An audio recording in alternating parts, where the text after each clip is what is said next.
Hello, everyone. This is Rebecca Greene for the Whinypaluza podcast. And I am over the moon excited because I get to talk to Stephanie Latawiec today. Stephanie, thank you so much for being here with me today. I am so freaking excited to pop on. It was awesome meeting you a couple of weeks ago in person and talking about being on the podcast. I had the luxury of meeting Stephanie at a Beauty Boost Women Wellness panel event, and she was fantastic. And I said, I have to grab this lady because I have so many questions.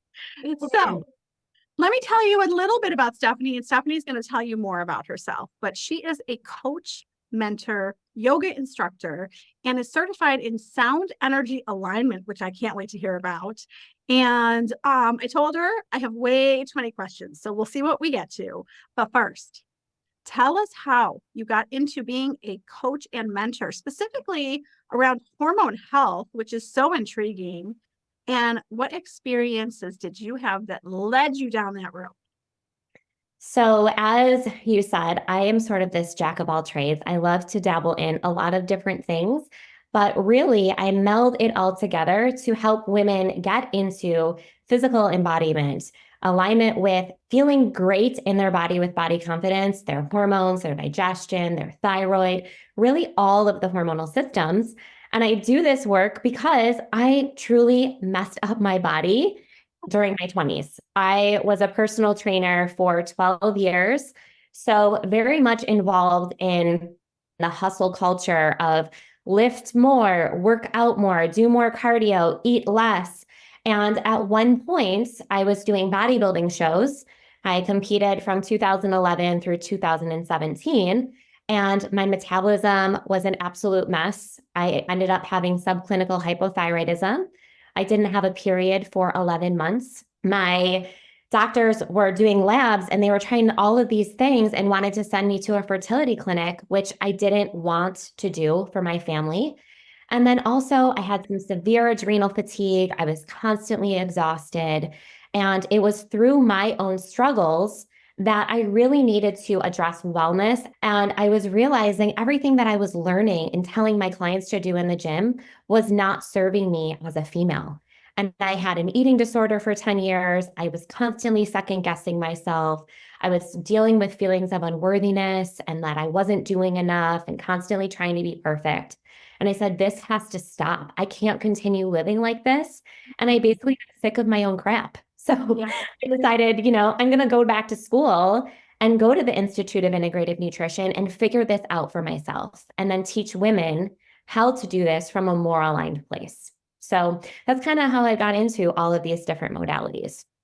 Well, and I'm going to ask you an obvious question from everything you just said, and maybe it's not obvious, but if you're majorly restricting your diet, wouldn't that affect your period? Oh, yeah, absolutely. And at one point, I was eating 1,100 calories per day. So my 4-year-old son eats more food than that in a day. And I'm almost 40 years old. So I was eating 1,100 calories. I was eating 22 grams of fat per day. And when you are constantly restricting, especially the healthy fats, because so many women are thinking, oh, fat is high in calories. There's 9 calories per gram with fat compared to 4 calories per gram with protein and with your carbs. So with that, we're like, yeah, I don't want to have, a tablespoon of peanut butter. That's 100 calories for this teeny tiny tablespoon. And it's like, if we don't have that fat molecule is the building block for our sex hormones, estrogen, progesterone, testosterone. So then we start to impact the cycle. And when your body has so much stress on the system from undernourishment, Yeah. our thyroid starts to plummet. Our adrenals start to go through the roof with stress and cortisol because we don't have that nourishment that we need. And then we don't have enough energy to physically create a life and nourish a baby in the womb. So then our body starts to literally mess around with our hormonal cycles and our menstrual period. Well, I'm so happy for you that you started to figure out what was going on because that's not a life thing. You don't want to live all messed up like that and feeling like crap. Like I said, it's also the mental component. I'm constantly just feeling like I wasn't in my light. I wasn't operating out of love for myself by constantly beating myself up with these diets that were not sustainable. Yes, I have been living that for many, many, many years, which is part of why I wanted to talk to you. But we're going to go back to diets. I want to talk more about a hormonal imbalance. What do you think is the main cause? Let's educate all the women listening. So, do you want me to talk specifically about cycle imbalances, or do you want me to talk about hormone as a whole?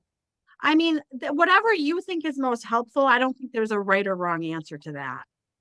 So, as far as our hormones, I'll talk really about all specific hormones as far as thyroid, adrenals, and sex hormones. We'll talk more broad picture. And if we want to get specifically into menstrual cycles later on or menopause, we can do that. In our brain, you have your hypothalamus, which is your body's control center. That's like the body's thermostat. So it's picking up on any signals as far as your heart rate, your breath, your temperature. It's controlling ovulation. It's controlling your menstrual flow, all of these things. And it's picking up on these signals. And it works in conjunction with the pituitary gland. And the pituitary gland, think of that as the messenger gland when it comes to your hormones. So your hypothalamus picks up on a signal from the body, and then it says, hey, pituitary gland, tell whatever hormonal system the signal that it needs to do its job. So the pituitary gland releases TSH, or thyroid stimulating hormone, to the thyroid. It releases FSH, or follicle stimulating hormone, and luteinizing hormone, LH, to the ovaries for when to signal ovulation or when to start your menstrual flow. And then it also signals to the adrenal glands, hey, there's a lot of stress going on, release some cortisol. Oh, boy. So when we talk about hormones, we like to think of, okay, there's something wrong with my thyroid. There's something wrong with my period. Oh, I'm super stressed. My adrenals must be a mess. Hold on. Let's go back one step to that hypothalamus and the pituitary, and let's start nourishing that system in the brain, because that's what controls the thyroid, the adrenals, and the sex hormones. Women are not just having issues with their period. They're probably also having issues losing weight or with their metabolism or regulating stress response. So I like to focus on nourishing and keeping as much stress as possible off of the hypothalamus and the pituitary gland. And what stresses out the HP axis, or that hypothyroid and pituitary? Not eating enough, so too low of calories for too long, not having enough hydration, so making sure that we have enough water coming into our body throughout the day, lifestyle stressors, so what's going on at work, what's going on with our kids, our relationships, some of our meditation, our mindfulness, and being aware of regulating our stress. Also, immune system challenges, such as infections that can impact and stress out the body. And then also sluggish detoxification. So that's usually the liver and the gut. So if you're chronically constipated, like, how are you getting these hormones, toxins, chemicals out of the body? They're floating around the body causing stress. So we need to look at all four of those things to get all of your hormones back online. So it's really nourishing the brain before it's nourishing a specific hormonal system, like the thyroid or the adrenals or the sex hormones. Makes sense. I mean, you said so much in that. I think that in talking to so many women, and you'll agree with me, we're back to diet because, and I'll tell you why we're back there. Yeah. Everybody I talk to, and I'm included, I am majorly restricting my calories, because I want to get to a healthy weight. So I'm focused on that. And I'm not the only one, because the women that I talk to that are trying to lose weight are significantly restricting their calories. So we're messing up our best. Stressing out the HB axis, big time. What should we be doing? Because we want to be healthy. We want to be a good weight. We want to lose weight, but we want to do it right. And I think the big thing to realize is that we cannot be in a diet phase forever. And so many women, it's like, well, I've been trying to get this weight off for 3 years. And I was like, well, it's still not working. So what are you doing? And what we attempted to do, again, most of the women I work with, we're high performing, we're ambitious, we're highly educated, we are wearing a lot of hats, we're doing a lot of different things. So I know that we are capable and we're smart enough to be able to understand this. But also, it's like, well, if this isn't working, I'm not working hard enough. And we start to feel really guilty and we start to beat ourselves up. And when that happens, okay, if I was eating 1,300 calories, I'm going to drop to 12. I was only doing 2 sessions of cardio. Let me add a third. Let me extend my time in the gym, whatever the case might be. But in reality, when you are dieting, we want to diet for a limited amount of time to allow the least amount of stress on the hypothalamus and the pituitary as possible. And this is why so many women are coming to me. Their libido is a mess. They're super fatigued. They're exhausted. Yeah, it's because you're eating too low of food and nourishment. So when I work with clients, I have this nifty little machine. It's called an in-body scanner. And it tells us how much muscle, how much bone, how much body fat you have to lose. And the amount of muscle you have on your body will determine your basal metabolic rate. And what your basal metabolic rate is, it's the number of calories you need doing absolutely nothing. Sitting on the couch, watching Gilmore Girls all day long, not moving, not doing anything. For women, when I'm scanning them, they're between 1,200 and 1,500 calories usually. So we cannot go below that basal metabolic rate because that's what you need to just have your heart to beat, your lungs to breathe, for your digestion to go smoothly, all of that stuff. So if you're already there, you're not at a place to diet because what are we cutting from? We cut to 1,000 calories, 900 calories. At that point, I would rather just throw in the towel and give up. So what we have to do is we need to slowly and surely add in calories. Usually it's around 1,800 to 2,000 for nourishment for a 30, 40, 50-year-old woman. We need that much food. And I ask my clients, have you ever eaten that consistently? And they're like, no. Well, we can't go from 1,200 to 1,800 overnight. So we have to slowly, incrementally add in food, but make sure as we do it, we're balancing blood sugar so that you're not packing on the pounds. And most women stay the exact same weight as they go up to 1,800 calories, 2,000 calories plus. And then I say, okay, you ready? Buckle up because we're going to diet. Like you have to prepare your body to diet because if you were at 2,000 calories and now I drop you to 14, that's a 600 calorie deficit we've created every single day. And you're like, man, that was easy. Instead of cutting down to like, I call it poverty macros when we're in like this 1,000 calorie range of eating or 1,200, we need to focus on that before it's safe to actually diet. Wow. Well, I mean, you just busted one huge myth because I'll tell you, probably everybody listening is doing it wrong, but there's a lot more myths that I got to hear from you. So will you talk about more hormonal myths that people are hearing? Oh, I'll tell you two. There's two that I love and I rinse and repeat these a lot, but we need to hear this and we need to be reminded. First and foremost, we are not smaller version of men. As women, what works for men does not work for women because men do not have any hormonal fluctuations. None. Like their testosterone pretty much stays the same.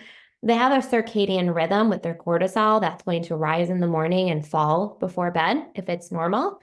But with women, we have estrogen, progesterone, testosterone that is changing throughout the month. And we need to tune into that when it comes to our movement, when it comes to our nutrition, and when it comes to really finding body confidence and feeling good in our bodies. So again, a lot of these diets like intermittent fasting or these calorie cuts and things like that, they work for men because men don't have these hormonal fluctuations. And then women try to do them and it's like, no, you're causing more and more stress on the system. So stop. Just let's really tune into what females need specifically. And then my second myth is that you need some sort of medication, whether it's birth control, whether it's Synthroid, whether it's levothyroxine, whatever the case might be, for controlling your hormones. Yes, these can be tools, but also there's other options. And I also hate when women come to me, maybe they've had really terrible bleeds, and their doctor is like, let's just cut out your uterus. Like, Mm, what? I'm going to remove a whole organ? Like, yeah. what are you eating? What are you doing to nourish your body? What lifestyle changes can you make to move the needle positively in the right direction? And this is exactly why women come to me with these heavy bleeds. They've had an ablation where they remove the lining of their uterus and it all grows back. Or same with endometriosis. What are you going to do? Have a new surgery every couple of years? Like, this is crazy. Oh And my why are we goodness. not talking about nourishment and food and, lifestyle as the quote unquote medicine? And no, I'm not a doctor. And yes, medicine or pills can have a place, but it's not the be all end all.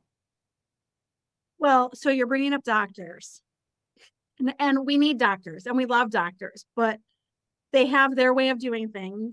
And I don't always agree. Neither do I. So, I mean, how help women advocate for themselves, because doctors have like, we're going to put you on Synthroid, or I'm not saying I'm not giving any medical advice on here. I'm not a doctor, but I'm just saying the doctor's telling you to do X, Y, and Z. Like, how can we advocate if it doesn't feel right for us?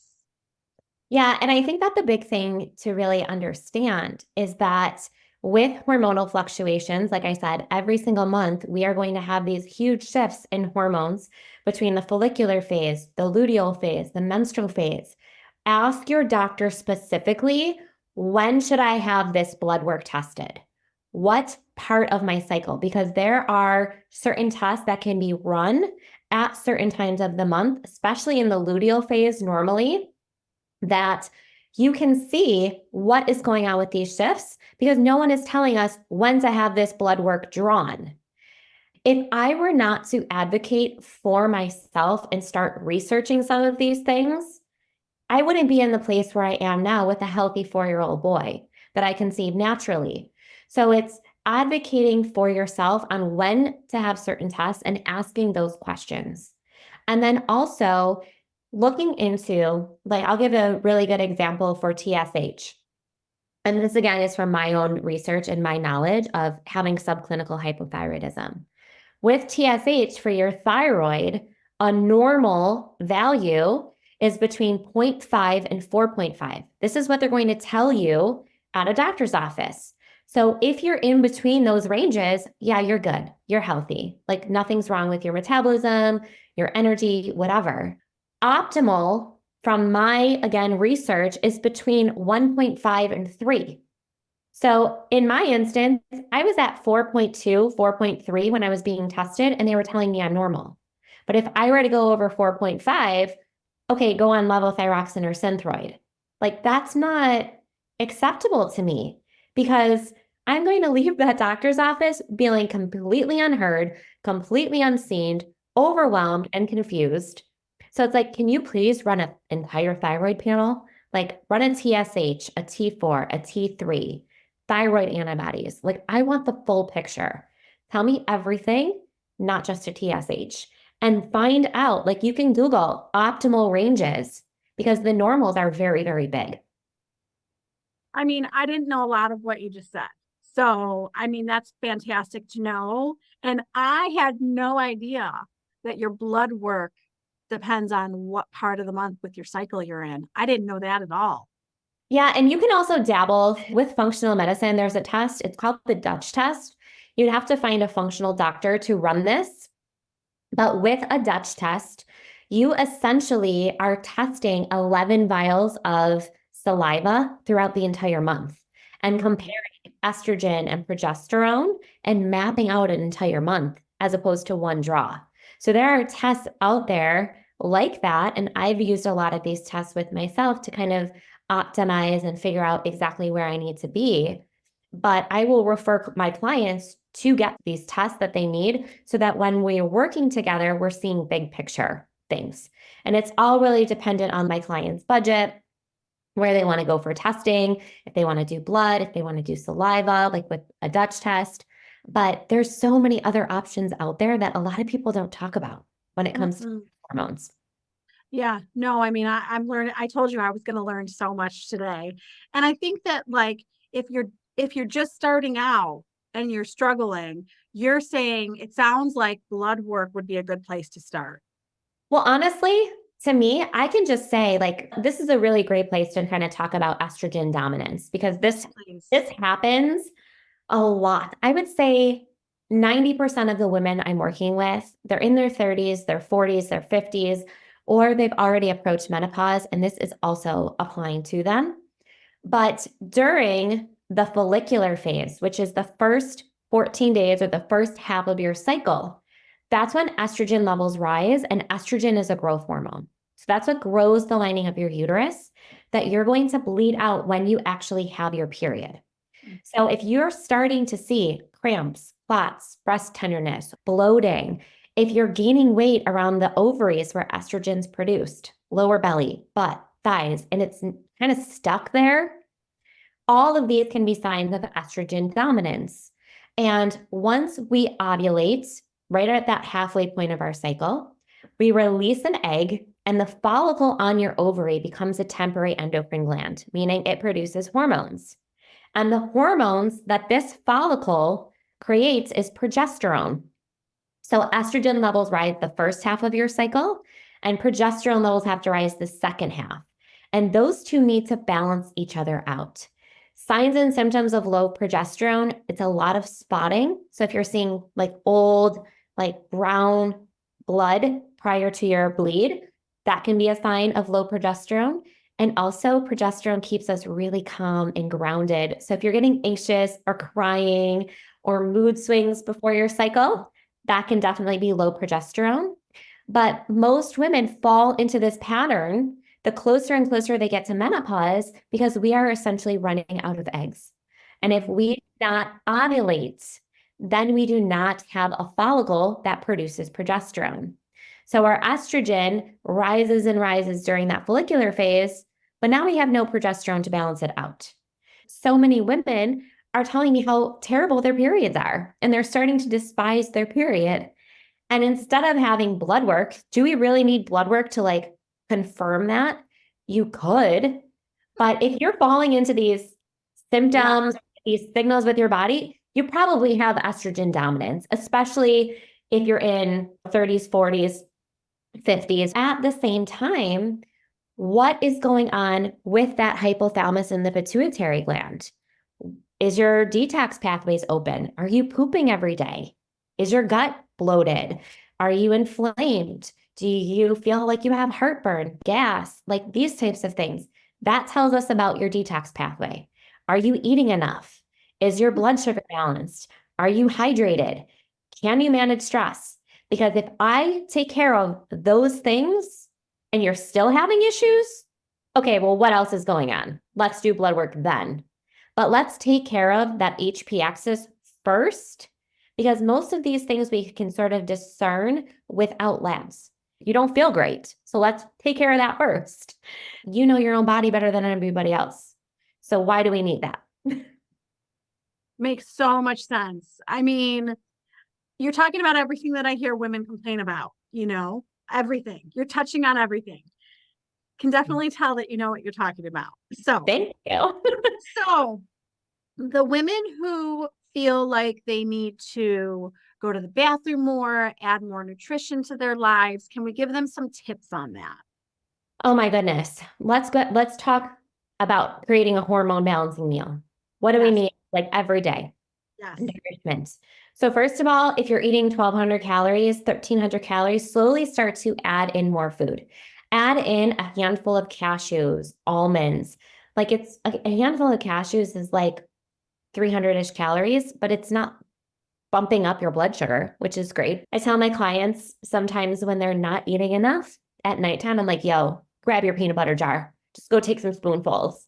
And as someone who used to binge eat, it would have been like, oh my gosh, like, am I really eating spoonfuls of peanut butter? Yes. Yes, I am. So first and foremost, start slowly adding in food.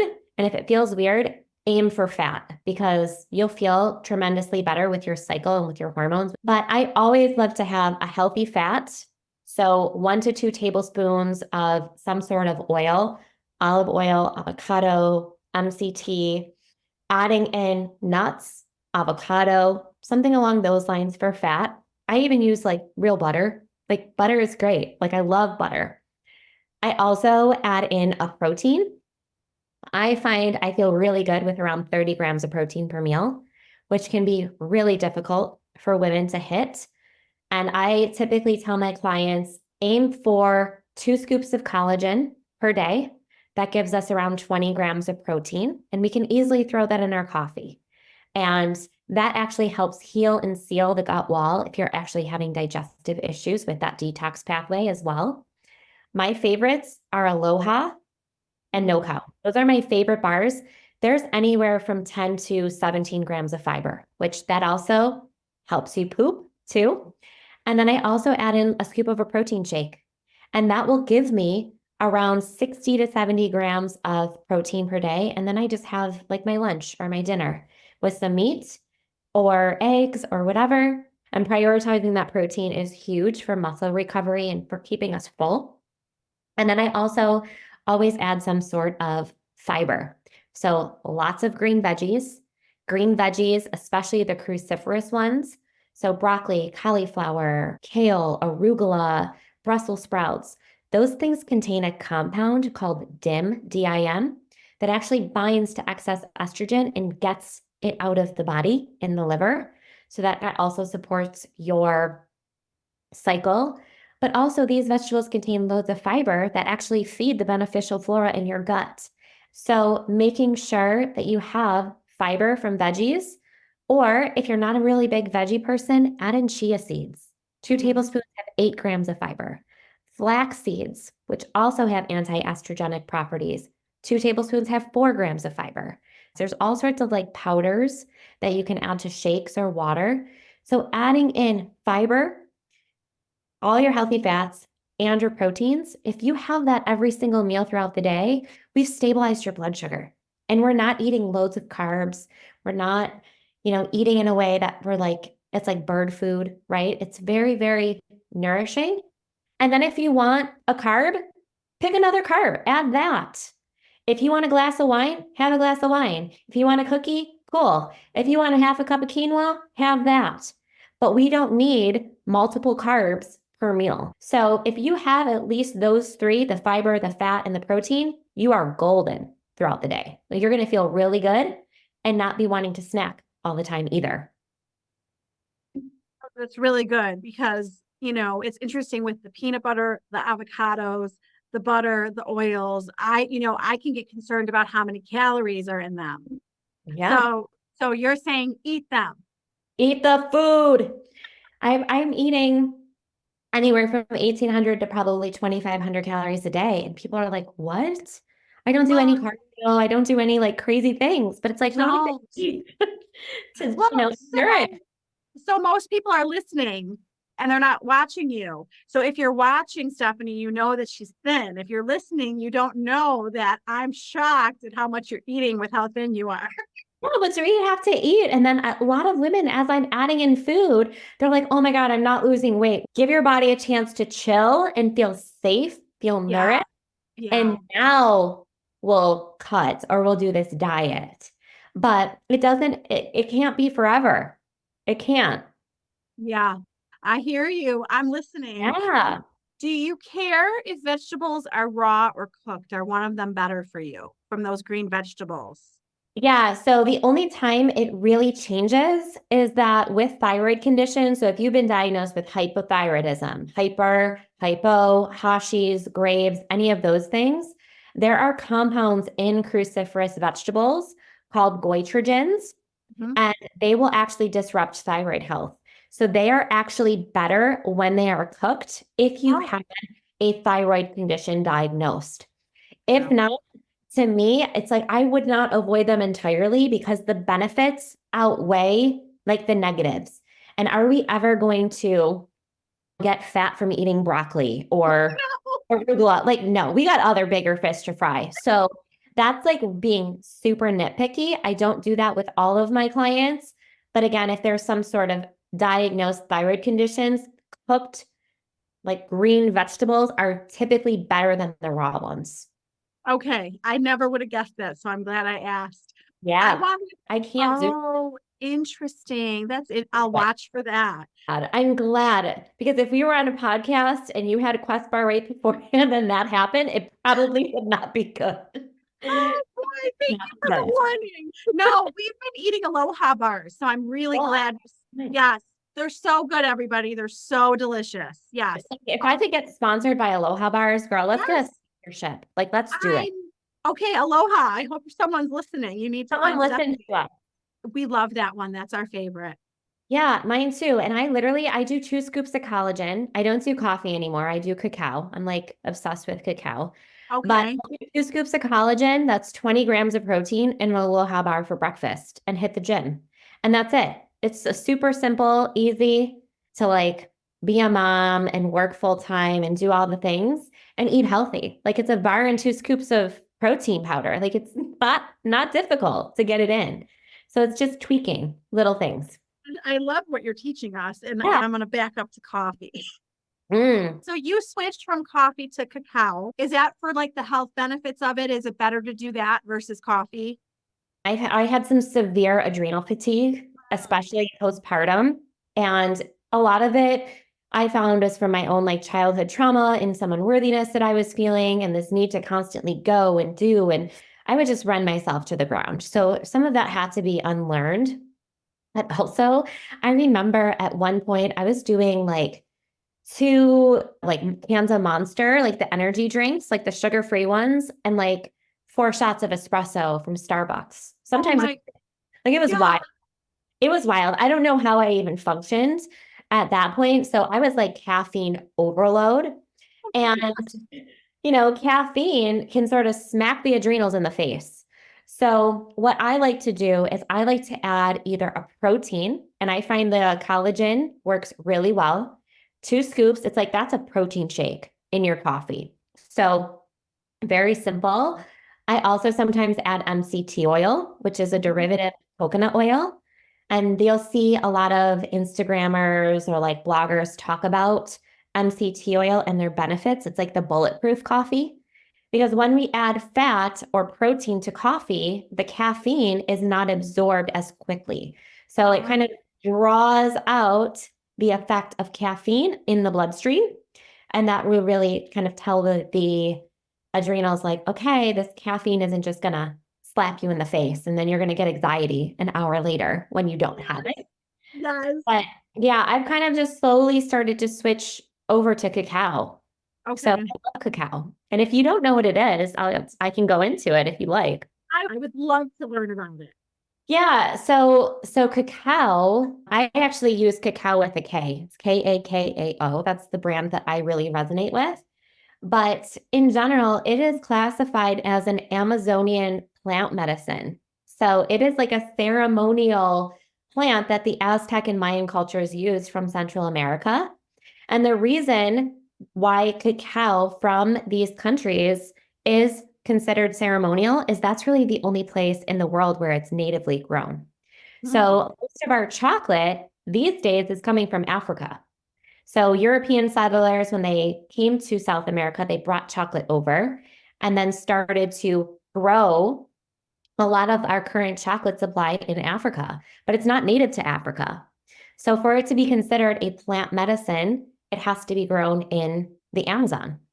So with cacao, it's again like this really rich hot chocolate, and there's actually 8 grams of fiber in a cup of cacao, which and Yeah. some caffeine, but it's very minimal. It might be like 40 milligrams per cup, but it's considered a feminine medicine, like a plant medicine, because it's a heart opener. So think about as women, when we get our period or when we're emotional, we want chocolate. There are actually a lot of different compounds in cacao that open up our bliss molecules and actually create these feelings of joy in our brain.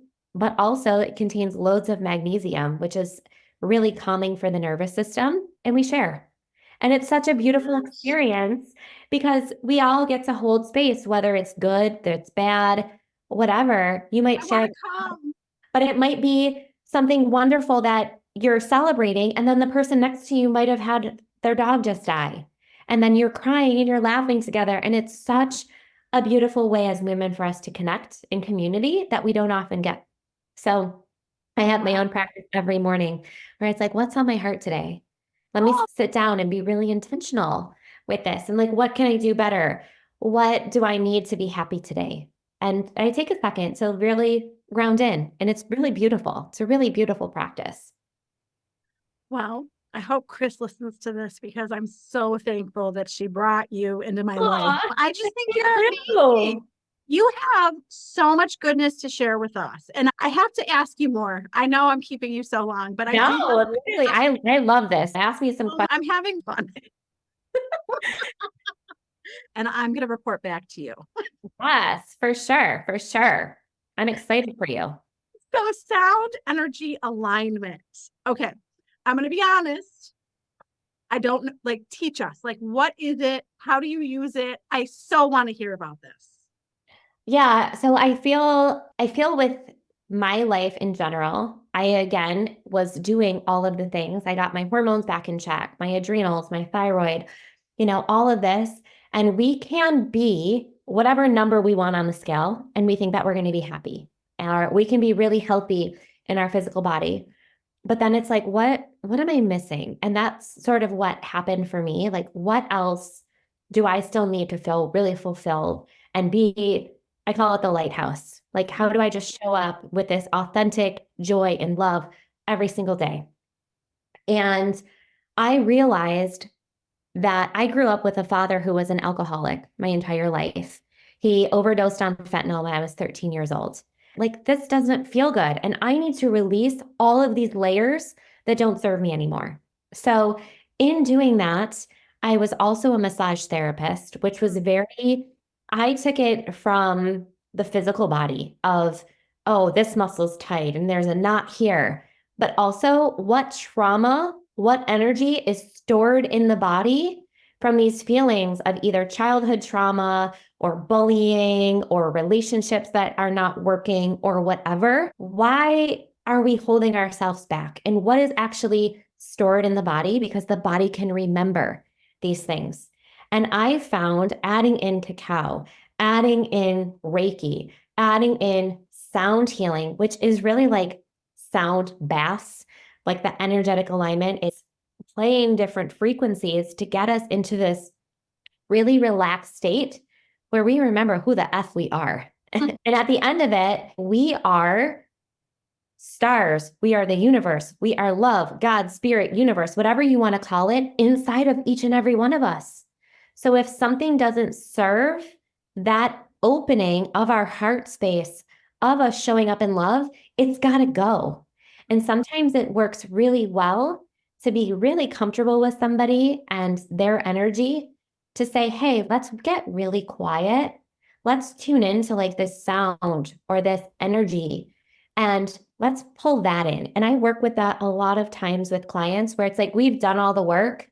We've got you really healthy, but also like, what else is still going on? Because this shouldn't feel like work. You should want to lead with love every day for yourself. And if you're not, why? So taking that extra time to really get quiet, to breathe, to meditate, that can feel really weird. But it sometimes works better when you have someone lead you through that. And I love incorporating that into my coaching. I mean, I 100% agree. And I don't think people realize how amazing that can be and how shifting that can be. And I know that you have helped so many women. And if this is a hard question, we'll pass. But is there someone, obviously no names, but is there a client that sticks out that you can share with us how her life changed with your help?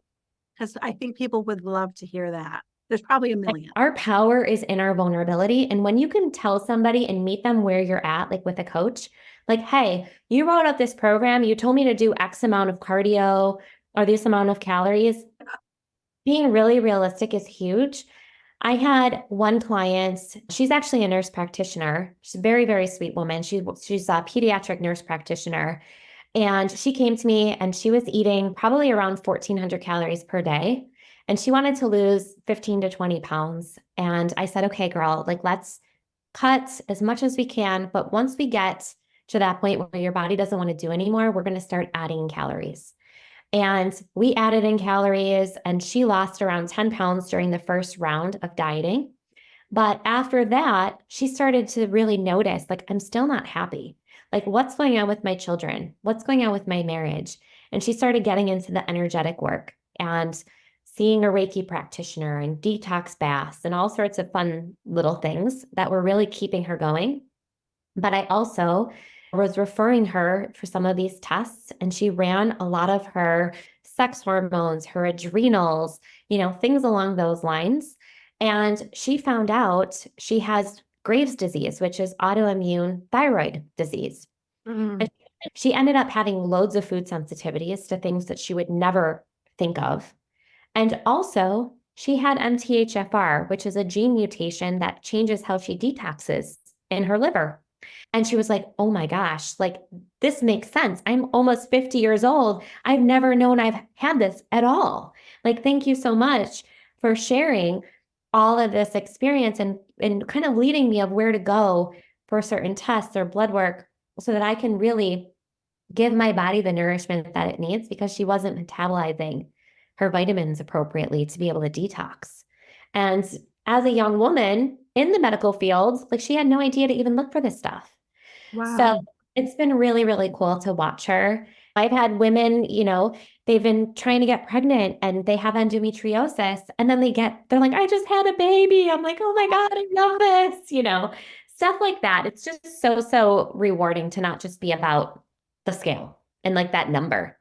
And I know that a lot of women listening do not feel, the word I'm thinking of is balance. They don't feel balance in their lives with work and personal and, just juggling everything. I mean, what is your recommendation to these women to just have more of a balanced life? And I think so many women, we overcomplicate it. We overcomplicate, what do I have to do to feel better in my body? And we go on Instagram, we start Googling stuff, and all this crazy diets and all this other shit comes up. And it's like, whoa, I am overwhelmed. I have a mentor. Her name's Megan. She's my breathwork coach. She always tells me, Steph, soften, breathe, drink some water. Just I when love it. you're stressed, soften, breathe, drink some water. And what that really means to me is, what is the thing that I have to do right now to feel 1% better? It might be drinking a glass of water. It might be taking 3 deep breaths. It might mean I need to get out of my house and outside for a walk. It might mean going to the gym, eating more vegetables, eating more fat, whatever the case might be. But become addicted to being the best version of you, because it's fun. And you want to show up for yourself, for your partner, for your family, for your kids. And I have these moms who are like, now my kids are working out with me. They Oh, want to work out.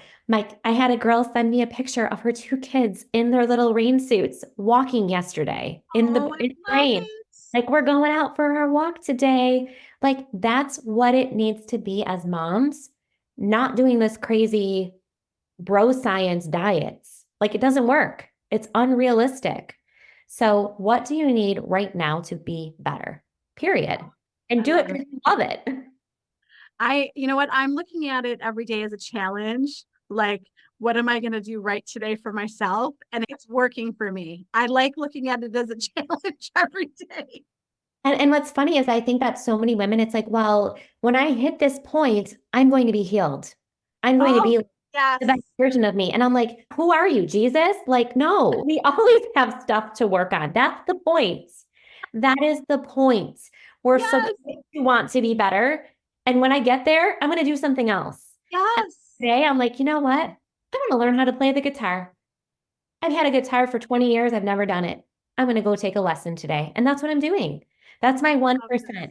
And it could be fun, but it's like I've dialed in like the workouts, the nutrition. Like, I'm good over there. But like, what do I want to learn? This will be fun. I love it. Somebody asked me what I thought the purpose of life is. And you don't know where things come from, but I just blurted out, like, I think we're supposed to become the best version of ourselves. And that's like you said, we're never going to we're going to always be trying to achieve that. And like for me, it's like, oh my God, thank God that like all this stuff happened with my dad. I don't get to repeat that with my son. Yes. Like Oh, yes. this is why I had a little boy. I get to teach him the right stuff to do. Oh, I And love things that. like that. And like I get to again be this lighthouse, but we can't be a lighthouse if we're not real. If we're not like, hey, I'm struggling too. I share my struggles so that other people are helped. That's our power. That's our superpower. But we can't live in this bubble that we think we're perfect all the time because it's not real. And that's amazing to tell everybody, because everybody has struggles, every single one of us. Yeah. So I've asked you a million questions. I told you I would. Is there anything that you want to end with that I didn't ask you, or that you want to leave people with? I think in general, it's just, again, really tune into yourself. Learn to trust yourself. Lean into, I call it the divine feminine. There's never going back, there's always moving forward. And if we continue to move forward, wanting to be the lighthouse, and when I say the lighthouse, I mean, I am just standing here in my freaking glory, taking up all the space that I need and being big. I am not too much for this world. I am just right. And when we do that and we're leading in love with our food, with our movement, with our breath, with everything, all of the choices that we make, we are not, I call it like the blow up gas station guy. It's like that blow up guy that you have at the side of the road that's waving all over the place. Look at me, look at me. That's not good energy. But a lighthouse, it just stands there and the boats come to that house. Be that person that's like, I'm walking into the room because, and I'm going to act like I own it because I'm the shit. I am it. I am here for all of it. And when we lead with that energy, it's great. It's not that we're too much. It's not that we need to get smaller to fit into this world. Stand with your chest up tall and just go for it and stop second guessing and get curious about what you need to feel your best and it will come to you. But it takes a little bit longer and that's okay. It's very easy to just say, here's my calories, here's my workout, here's this, bam, bam, boom, I'm good. No, it doesn't work like that. Life does not work like that. And I always tell my clients, I love you, I am listening. If anyone needs me to hold space for them, I love you and I'm listening. Meet me where you're at with complete vulnerability because I probably heard it before. Uh, Tell everybody listening where to find you, because they're probably going to want to hold space with you. Yeah, so I do a free 30-minute discovery. It's on my website. It's awakenalignedcoaching.com. Every time I build a protocol for someone for their nutrition, for their workouts, for their movement, it always looks different. Someone coming with hypothyroidism and estrogen dominance is going to look different from someone with major gut issues and adrenal fatigue. So I want to meet you exactly where you're at because there's no broad-based protocols. It's very individualized with what I do. It's really helpful to have that one-on-one FaceTime interaction with people. And you can always hit me up on Instagram too. It's just my first and last name, Stephanie Latawiec. I host retreats. I'm doing a Sedona retreat in September. That's a women's retreat, which I'm super stoked about. I hold monthly retreats at my house where we do cacao and sound and breath and community. I cook lunch for everybody. It's amazing. And it's just super, super fun to show up in different arenas doing exactly what I love in life. So if you need help with anything, the energetics, the spiritual, the physical embodiment, I'm here for it all. So let's connect. I hope that a lot of people reach out to you from this. And I would love to share your retreat information and stuff that you have coming out. Like, send me stuff and I'll share it, because I told you, I think you're wonderful. I love what you're doing. I have no doubt that you're helping a ton of people. And if you go to that Awaken Aligned Coaching, you'll see a tab that's events. All my Okay. events are on there too. I like to have some really fun, intimate groups, like usually 8 to 10 women. Like it's a small little gathering, but it's fun. A lot of fun. I'll send it to you for sure. I will find your events. I will certainly be there. I'm going to bring some friends with me, and this is going to be amazing. And I'm so honored that you spent all this time with us and shared your amazing wisdom with us. Well, I'm honored to be here. It was a lot of fun connecting and having real conversations. And, it's always great to meet people where they're at, for sure. Oh, thank you so much. This is Yeah. Rebecca Greene, and I want to remind everyone to spend every day laughing, learning, and loving. Thank you for tuning in to the Whinypaluza podcast. If you like what you heard, please be sure to subscribe so you never miss an episode. While you are there, leave a review. I love to hear your feedback. Thank you so much for listening. Until next time. This show has been produced by Market Domination, LLC. To discover how you can have your own show completely done for you and turn it into a real published book and become the authority in your marketplace, go to www.marketdominationllc.com/podcast offer.